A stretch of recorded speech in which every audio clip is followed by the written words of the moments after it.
तो स्वागत है आपका टारगेट फॉर आईक्यू में। और आज हम बात करने वाले हैं हमारे अनदर वीडियो के बारे में, जो कि बेस्ड है करंट अफेयर समरी मार्च 2022। ये वीडियो जो है पार्ट 2 है। हमारे पहली जो वीडियो गई थी करंट अफेयर समरी मार्च के नाम से, तो इसका ये पार्ट 2 है, क्योंकि काफ़ी सारे इश्यूज़ होते हैं पर्टिकुलर मंथ में। तो इसलिए हमने सोचा कि आपके लिए कोई भी चीज़ छूटे ना।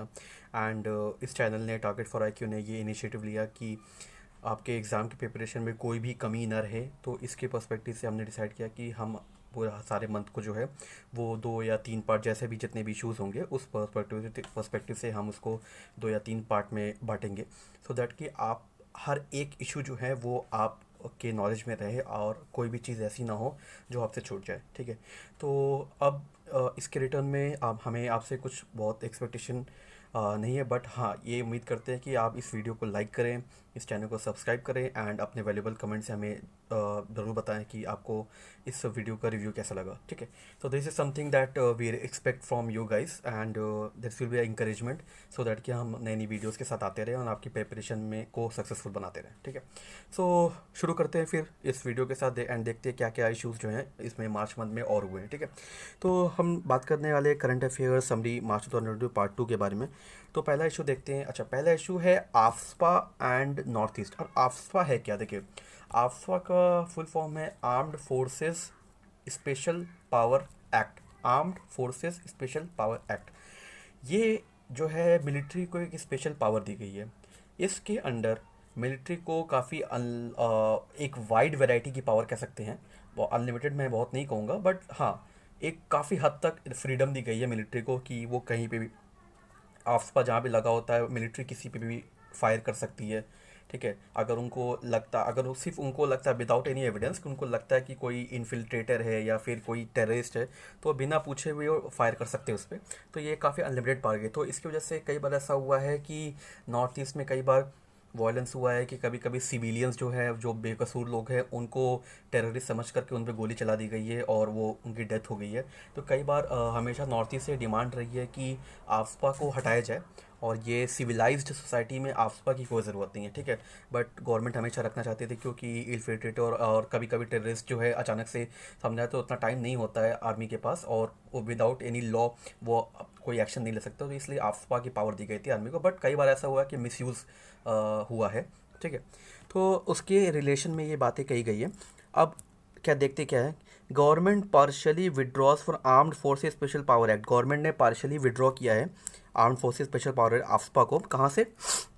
असम, नागालैंड, मणिपुर। ये 3 स्टेट जो हैं आप याद रखिएगा, क्योंकि एग्ज़ाम के पर्सपेक्टिव से काफ़ी इंपॉर्टेंट है। असम, नागालैंड और मणिपुर। ठीक है। अब जो है currently AFSPA remains in Arunachal Pradesh and Jammu Kashmir. अच्छा, यहाँ से असम, नागालैंड और मणिपुर, इन 3 जगह से हटा दिया गया है, बट करेंटली ये कहाँ पर है?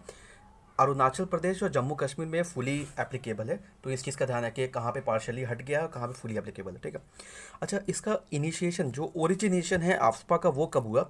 The British on 15 August 1942 promulgated the armed forces special power ordinance to suppress the quit India movement. 1942 में जब क्विट इंडिया मूवमेंट हुआ था, तो उस मूवमेंट को सप्रेस करने के लिए, मतलब कि उस मूवमेंट को रोकने के लिए, उसको छितर बितर करने के लिए, ब्रिटिश ने इस ऑर्डिनेंस को, ये ब्रिटिश लॉ है, ब्रिटिश ने इस ऑर्डिनेंस को पास किया था ताकि उनकी आर्मी को अनलिमिटेड पावर मिल जाए और वो किसी पे भी एक्शन ले सके विदाउट एनी जस्टिफिकेशन। ठीक है। तो उस टाइम पे ये लॉ जो है आया था। देन उसके बाद the armed forces Assam and Manipur special power act 1915 followed the Assam disturbed area. उसके बाद असम में एक और लॉ था, असम डिस्टर्ब। जैसे आपको पता है कि नॉर्थ ईस्ट जो है वो पहले बहुत अनस्टेबल था, फिर धीरे धीरे वहाँ पे जो इंसर्जेंसी है या फिर जो नक्सली है, ये सब खत्म हुए। तो अभी भी आज भी ऐसा नहीं कहूँगा कि पूरी तरह खत्म हो गया, आज भी इंसर्जेंसी है थोड़ी बहुत। तो असम के एरियाज़ में उनको कंट्रोल करने के लिए असम डिस्टर्ब एरियाज़ एक्ट था। तो उसके बाद उसको मॉडिफाई करके armed forces Assam and Manipur special power act को लाया गया था उस टाइम पे। ठीक है। तो ये बैकग्राउंड है कि आफ्सपा जो है वो आया कब। And lastly, Tripura revoked the act in 2015 and Meghalaya was under AFSPA for 27। Meghalaya जो है वो आफ्सपा के अंडर 27 साल तक था, 27 ईयर तक था। और त्रिपुरा ने रिवोक किया है एक्ट को कब? 2000 15 में, ठीक है। तो याद रखिएगा किस किस जगह पे अभी आफ्सपा है। तो ये सारी बात हमने कर ली आफ्सपा के पर्सपेक्टिव से। अब देखते हैं डिस्प्यूट और चंडीगढ़। अभी डिस्प्यूट है, देखिए आप जैसा जानते हैं कि चंडीगढ़ जो है वो पंजाब और हरियाणा दोनों के लिए एक कैपिटल है, ठीक है। और उसको लेकर पंजाब भी क्लेम करता है, हरियाणा भी क्लेम करता है, तो उसको लेकर डिस्प्यूट हुआ है। तो उसी के रिलेशन में ये बात है कि recently the Punjab chief minister, Punjab के चीफ मिनिस्टर, आप देखिए ये इंपॉर्टेंट है कि पंजाब चीफ मिनिस्टर है कौन। अभी रिसेंटली पंजाब में इलेक्शन हुए, चीफ मिनिस्टर चेंज हुए, और पहले कैप्टन अमरिंदर सिंह थे, अभी जो है वो उसके बाद फिर एक और जो अपनी कोलिशन पार्टी के साथ चेंज करने के बाद वो दूसरे आए थे। देन उसके बाद अभी जो आम आदमी पार्टी के जो रिसेंट सीएम है वो है भगवंत मान, ठीक है। तो जो रिसेंट है वो इंपॉर्टेंट है, पुराने इंपॉर्टेंट नहीं है, ठीक है। तो भगवंत मान जी हैं चीफ मिनिस्टर पंजाब के, और उन्होंने एक रेजोल्यूशन पास किया असेंबली में, मतलब पंजाब असेंबली में, कि immediate transfer of Chandigarh to, कि चंडीगढ़ को जो कैपिटल है वो इमीडिएटली पंजाब को ट्रांसफ़र कर दिया जाए और एज अ कैपिटल, ठीक है। उसके बाद dispute rose over Chandigarh flared after centre notified. अच्छा, अभी डिस्प्यूट हुआ कैसे? सेंटर ने अभी कोई नोटिफाई रूल किया, सेंटर सर्विसेज रूल, उसमें चंडीगढ़ जो है उन्होंने चंडीगढ़ में जो सर्विसेज रूल है उसको सेंट्रल सर्विसेज रूल्स के नाम से जो रूल्स डिक्लेयर किया, ना कि पंजाब सर्विसेज रूल्स के नाम से, ठीक है। क्योंकि उसमें उन्होंने दोनों स्टेट के बारे में ध्यान में रखते बनाया। तो पंजाब का ये आर्ग्यूमेंट था कि पंजाब चंडीगढ़ जो है वो सोलली पंजाब के अधीन होना चाहिए, एंड इसलिए उस रूल का नाम जो है सेंट्रल सर्विसेज रूल ना होकर के पंजाब सर्विसेज रूल होना चाहिए, ठीक है। और ये डिस्प्यूट के बारे में ओरिजिनेशन क्या है? In 1966 the state were divided into Punjab and Haryana with some part coming under Himachal Pradesh. 1966 में ये जो पूरा स्टेट है वो डिवाइड हुआ था पंजाब और हरियाणा में, ठीक है, जिसमें से कुछ पार्ट जो है हिमाचल प्रदेश में चला गया था, ठीक है। अच्छा, dolphin population in Chilka lake. अब डॉल्फिन पॉपुलेशन जो चिल्का लेक में, उसमें कुछ अपडेट हुआ है कि देखिए सबसे पहले इंपॉर्टेंट है कि चिल्का लेक कहाँ पर है, तो चिल्का लेक है उड़ीसा में, ठीक है। डॉल्फिन पॉपुलेशन जो है चिल्का लेक में अभी बढ़ी है, ठीक है। और लेकिन इरावड्डी डॉल्फिन जो है, इरावड्डी डॉल्फिन की जो पॉपुलेशन चिल्का लेक में, देखिए चिल्का लेक कहाँ पर ये पूछा जाएगा, ठीक है, तो याद रखिएगा उड़ीसा में है। और इरावड्डी डॉल्फिन जो है वो कोस्टल एरियाज में पाई जाती है, और उनका जो IUCN International Union for Conservation of Nature, हर एक स्पेशीज़ की एक कैटेगरी डिसाइड होती है कि कौन ज़्यादा अवेलेबल है, कौन ख़त्म होने के कगार पे, कौन एकदम ख़त्म होने के कगार पे। तो उस हिसाब से जो IUCN कैटेगरी है डॉल्फिन की वो है इंडेंजर्ड, ठीक है, याद रखिएगा। अब उसके बाद IONS मैरीटाइम एक्सरसाइज, ठीक है। अब Indian ocean Naval symposium IONS, ये एक मैरीटाइम एक्सरसाइज अभी जो है मिला, इंडियन नेवी की जो एक्सरसाइज हुई है रिसेंटली, ये कहाँ पर हुई है? गोवा में, ठीक है, याद रखिएगा गोवा में IONS मैरीटाइम एक्सरसाइज जो है वो गोवा में कंडक्ट हुई है। उसके बाद the exercise witness participation of 15 out of 25 member Nations of the, तो इंडियन ओशन नवल सिंपोजियम, ठीक है, इंडियन ओशन नवल सिंपोजियम एक ग्रुप है, उसमें 25 मेंबर नेशंस है, उसमें से 15 मेंबर नेशंस ने इसमें पार्टिसिपेट किया था, ठीक है। तो ये बात जो है इसमें इंपॉर्टेंट है कि कितने लोगों ने पार्टिसिपेट किया था और टोटल मेंबर कितने हैं, ठीक है। और कहाँ पर ये एक्सरसाइज हुई? गोवा में। और IONS और 36 littoral states in the, IONS जो है वो टोटल उसमें अराउंड 36 लिटोरल स्टेट, मतलब लिटोरल मतलब कि इंडियन ओशन से सटे हुए जो 36 ऐसे नेशंस है जो कि वहाँ पर टच होते हैं, ठीक है। फिफ्थ बिम्स्टेक समिट। अब देखिए बिम्स्टेक क्या है? Recently the Bay of Bengal initiative for multi sectoral technical and economic cooperation. देखिए बिम्स्टेक का ये फुल फॉर्म है, याद रखिएगा, पूछा जा सकता है कि बिम्स्टेक का फुल फॉर्म क्या है। Bay of Bengal initiative for multi sectoral technical and economic cooperation, BIMSTEC, ठीक है। इनकी जो है अभी 5th समिट हुई है, तो इनका जो 5th समिट है उसका जो अभी वेन्यू क्या है? कोलंबो, श्रीलंका। श्रीलंका में जो है ये मीटिंग हुई है ये बिम्स्टेक समिट की, ठीक है। Member were expected to meet once every 2 year. Member से क्या मेंबर, ये रूल क्या है कि हर 2 साल में मेंबर्स को एक बार मिलना है। उसके बाद इसमें कौन कौन सी कंट्रीज आती है बिम्स्टेक में, ये पूछा सकता है। Bangladesh, Bhutan, India, Nepal, Sri Lanka and 2 country जो साउथ ईस्ट एशिया से, इंक्लूडिंग म्यांमार और थाईलैंड, ठीक है। तो ये बात ध्यान रखिएगा कि बांग्लादेश, भूटान, इंडिया, नेपाल, श्रीलंका और 2 और म्यांमार, थाईलैंड तो हो ही गए, और 2 कंट्री जो साउथ ईस्ट एशिया से भी ले जाएगी, ठीक है। अच्छा, ये बिम्स्टेक जो है, बिम्स्टेक ऑर्गेनाइजेशन जो है वो इस्टेब्लिश कब हुआ? It came into being on 6 June 1997। 1997 में 6 जून 1997 में ये जो ऑर्गेनाइजेशन है ये सेटअप हुआ थ्रू द बैंकॉक डिक्लेरेशन। किस एग्रीमेंट के अंडर? Bangkok agreement. ठीक है, तो याद रखिएगा ये काफ़ी इंपॉर्टेंट है आपके एग्जाम पर्सपेक्टिव से, इसको नाम याद रखिएगा। बिम्स्टेक जो है किस एग्रीमेंट या किस कन्वेंशन के अकॉर्डिंग गवर्न होता है या फिर किस कन्वेंशन के अकॉर्डिंग सेटअप हुआ, तो वो है बैंकॉक डिक्लेरेशन। ठीक है, अब बात आती है कि बिम्स्टेक सेक्रेटरीट जो हेडक्वार्टर है वो कहाँ पर है? वो है ढाका। तो ये हमेशा पूछा जाएगा, बहुत फेवरेट क्वेश्चन है, इसको ध्यान रखिए, इसलिए मैंने आपको बहुत काफ़ी सर्किल भी कर दिया है ताकि आपको ध्यान रहे। ठीक है, तो ये बात हो गई हमारी बिम्स्टेक के बारे में। ये सारी इंपॉर्टेंट पॉइंट्स आपके लिए काफ़ी यूज़फुल है, तो इनको याद रखिएगा। ठीक है, ओके सो अब बात करते हैं bill to include Darlong community of Tripura and एस्टिल। अभी एक रिसेंटली बिल पास किया गया है जिसमें त्रिपुरा की एक डरलोंग कम्युनिटी है। डरलोंग कोई एक शेड्यूल्ड ट्राइब कम्युनिटी है, डरलोंग कम्युनिटी, उसको जो है शेड्यूल्ड ट्राइब की कैटेगरी में या लिस्ट में, जो गवर्नमेंट की जो लिस्ट है उसमें ऐड करने के लिए इंक्लूड करने का प्रपोजल दिया गया है। तो इसमें क्या बोलता है? The bill sought to include the Darlong community as a sub tribe of the Kuki tribal community in the list of scheduled tribe. तो बिल क्या कहता है कि डरलोंग कम्युनिटी जो है उसको कुकी ट्राइबल कम्युनिटी के सब ट्राइब, मतलब उसके अंदर की एक कम्युनिटी, उसके अंदर की एक ट्राइब के रूप में, मतलब कि जो कुकी ट्राइब है वो बड़ी ट्राइब है उसके अंदर आती है डरलोंग कम्युनिटी, तो उसको डरलोंग कम्युनिटी को जो भी है एसटी शेड्यूल्ड ट्राइब का दर्जा दिया जाए। ठीक है, the bill has been passed by amending constitution scheduled tribes order 1950, ये इंपॉर्टेंट है। ठीक है, उसके बाद earlier it was found the national commission of ST has been dysfunction for the last 4 year. अच्छा, अभी रिसेंटली क्या हुआ है कि ये पाया गया है कि national commission for scheduled tribe है, उसने 4 साल से अपनी जो है रिपोर्ट नहीं दी है। ठीक है, 4 साल से अपनी रिपोर्ट नहीं दी है, और ये जो है आपके ये एक होमवर्क है या फिर आपके लिए टास्क है कि आपको देखना है कि national commission for scheduled tribe जो है वो कॉन्स्टिट्यूशन के किस आर्टिकल मेंशन है, तो ये आपको ध्यान देना है क्योंकि ये इससे पूछा जाएगा, कंफर्म है। और डरलोंग जो है वो ट्राइबल कम्युनिटी कहाँ की? त्रिपुरा की। ये इंपॉर्टेंट है, किसी स्टेट की है? त्रिपुरा। और जो 5th शेड्यूल है कॉन्स्टिट्यूशन का, वो एडमिनिस्ट्रेट शेड्यूल्ड ट्राइब और शेड्यूल्ड एरिया के एडमिनिस्ट्रेशन के लिए 5th शेड्यूल में इसका मेंशन है। ठीक है, तो याद रखिएगा कॉन्स्टिट्यूशन के किस शेड्यूल में शेड्यूल्ड ट्राइब और शेड्यूल एरियाज़ के बारे की एडमिनिस्ट्रेशन के बारे में मेंशन है, तो वो है 5th शेड्यूल। ठीक है, अब नेक्स्ट है state of world population 2022 report. ठीक है, अब state of world population 2022 report अभी रिसेंटली रिलीज़ हुई है। अच्छा, रिलीज़ किस ऑर्गेनाइजेशन ने की है ये इंपॉर्टेंट है, क्या उस रिपोर्ट में है ये भी इंपॉर्टेंट है। तो हम बात करते हैं United nation population fund, United nation population fund UNFPA, इन्होंने जो है state of world population report 2022 जो है वो अभी रिसेंटली निकाली है। ठीक है, तो इसको लेकर के ये बात हुई है। एंड और क्या हुआ है कि titled seeing the unseen the case, इसका जो टाइटल है इस रिपोर्ट जो है, जो रिपोर्ट है state of the world population 2022 report जो है उसका टाइटल क्या है? Seeing the unseen the case for action in the neglected crisis of unintended pregnancy was launch. इसका टाइटल क्या था? Seeing the unseen the case for action in the neglected crisis of unintended pregnancy was launch. ठीक है, तो ये जो है इसका टाइटल था।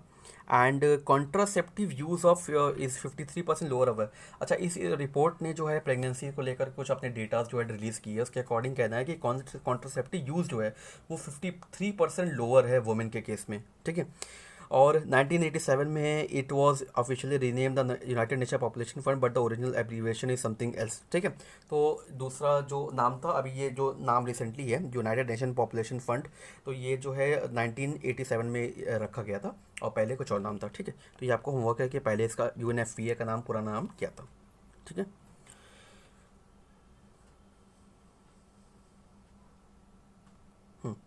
तो अब आते हैं बुचारेस्ट 9। अब बुचारेस्ट 9 क्या है? देखिए, बुचारेस्ट 9 जो है वो नाटो, आपने सुना होगा, अभी रिसेंटली रशिया और यूक्रेन की लड़ाई चल रही है, तो ये इसमें नाटो का बहुत इंपॉर्टेंट रोल है क्योंकि नाटो जो है US का एक कंट्रोल माना जाता है और रशिया और US में हमेशा से ये प्रॉब्लम रही है।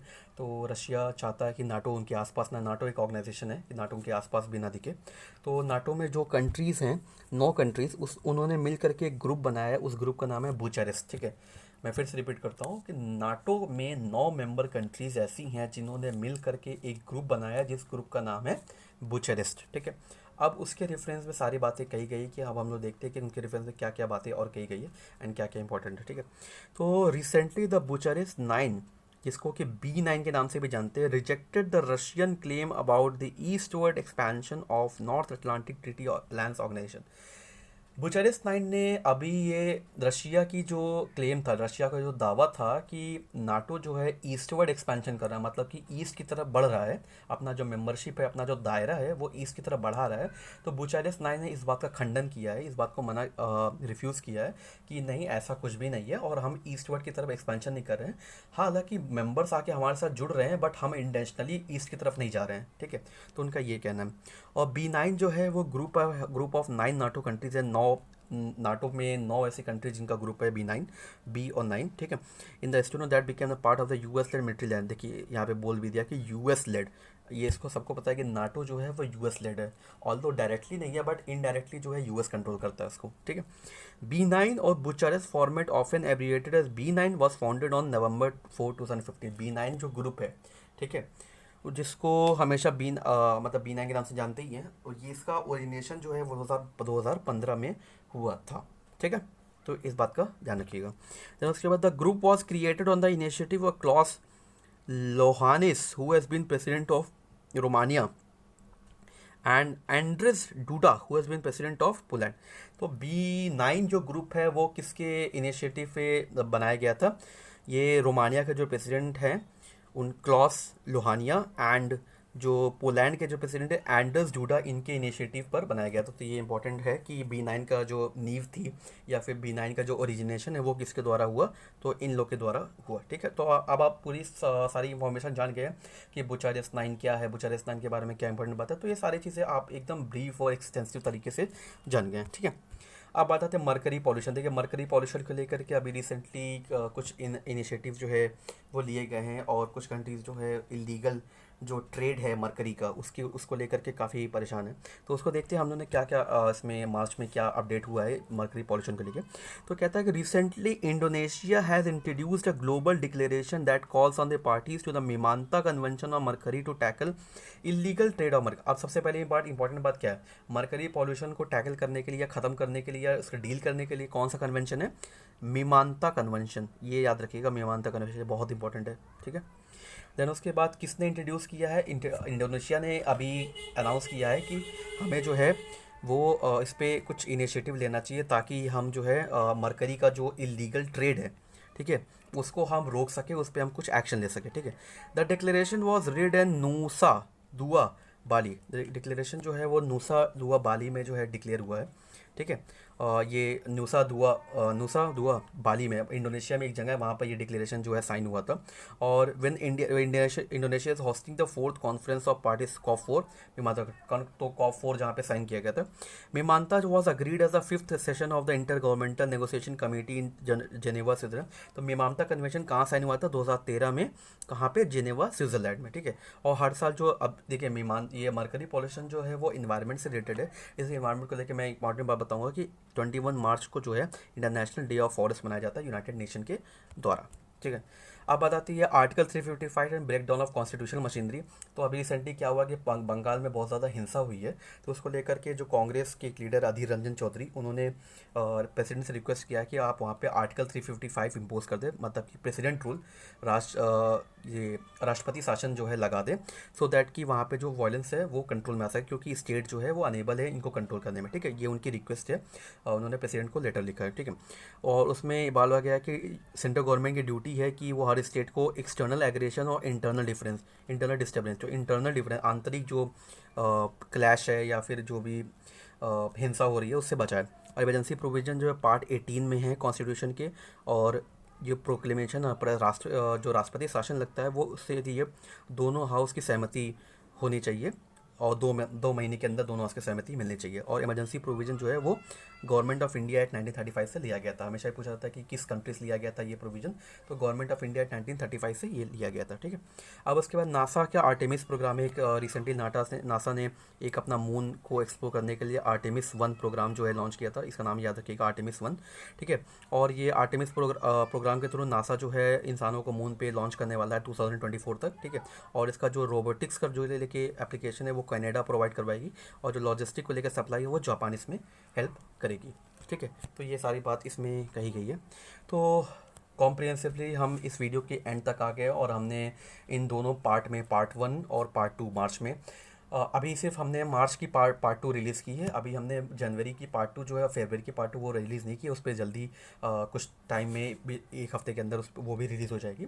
तो इस वीडियो को, जो मार्च की पार्ट वन और पार्ट टू है, इस वीडियो को आप ज़रूर देखें, सो दैट कि हमने सारे इशूज़ को कॉम्प्रिहेंसिव तरीके से कवर करने की पूरी कोशिश की है। And we really hope that you like this video, and at last we expect from you कि आप इस वीडियो को लाइक करें, इस चैनल को सब्सक्राइब करें, and that is the only thing that we can get as a prize. ठीक है। So and please let us know कि आप क्या रिव्यू इस वीडियो लेके, एंड कौन कौन से टॉपिक्स, मैं जैसे हमेशा बोलता हूँ कि कौन कौन से टॉपिक्स हैं जिनको आप चाहते हैं कि हमसे वीडियो बनाए, तो please let us know. Alright, so till that time I would like to say thank you, good bye.